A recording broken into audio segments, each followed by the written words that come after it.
ఝుంఝును అని ఒక చిన్న గ్రామంలో దలీప్ సింగ్ అని ఒక కుర్రాడు ఉండేవాడు.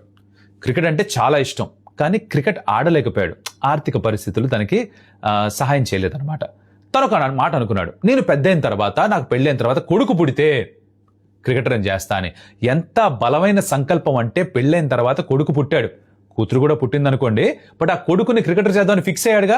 అందుకని ఝుంఝును నుంచి ఈ కొడుకుని తనకి 12 సంవత్సరాలు వచ్చిన తర్వాత సిక్కర్ అనే ఊరికి తీసుకెళ్లి అక్కడ ఒక క్రికెట్ అకాడమీలో జాయిన్ చేశాడు.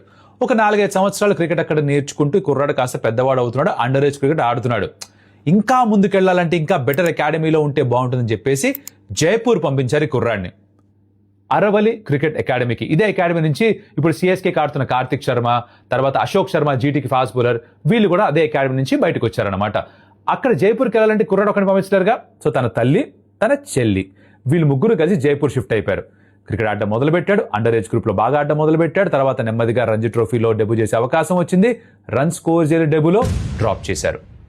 సయ్యద్ ముస్తాకల్లో ఆడే అవకాశం వచ్చింది, అక్కడ తను హాఫ్ సెంచరీ స్కోర్ చేశాడు. ముంబైతో మంచి నాక్ ఆడాడు. దీని తర్వాత అండర్ 23కి పిలిచారు, అక్కడ అద్భుతమైన పర్ఫార్మెన్స్, 100 యావరేజ్ తోటి మ్యాచ్లు ఫినిష్ చేశాడు, గెలిపించాడు.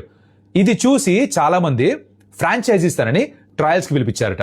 ట్రయల్స్కి వెళ్ళాడు, సరే ఎవరు పిక్ చేయరేమో అనుకుని చిన్న ఫీలింగ్ తనకి. ఆక్షన్ రోజు తన కోసం ఒక బిడ్డింగ్ వారే నడిచింది. లక్నో సూపర్ జైంట్స్ 2.6 కోట్లు ఇచ్చి తను సొంతం చేసుకున్నారు. ఇతని పేరే ముకుల్ చౌదరి. కేకేఆర్తో మ్యాచ్ ఆడుతూ తన ఫస్ట్ సీజన్లో తను షమీతో కలిసి పార్ట్నర్షిప్ మొదలుపెట్టి 27 బాల్స్లో 54 పరుగులు స్కోర్ చేసి 7 సిక్స్లు కొట్టి, ఆ 7 సిక్స్లో ఒకటి ధోనీ స్టైల్ తన ఫేవరెట్ క్రికెటర్ హెలికాప్టర్ సిక్స్, ఒకటి పాయింట్ పై నుంచి ఇంకో 6 కొట్టి మ్యాచ్ గెలిపించి ఇన్ని సంవత్సరాలు తన తల్లిదండ్రుల కష్టానికి ఒక ప్రతిఫలం ఇచ్చాడు.